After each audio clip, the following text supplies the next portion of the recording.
Hello guys! Andito po kami ngayon sa car show. Daming tao po oh. Yan.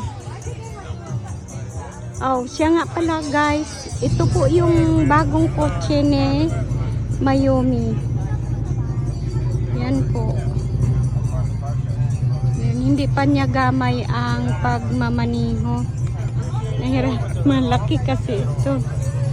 Kaya tiis-tiis na lang tayo sa ganitong kotse guys. Okay, yan. Sara. So, yan guys. Dito kami ngayon sa car show.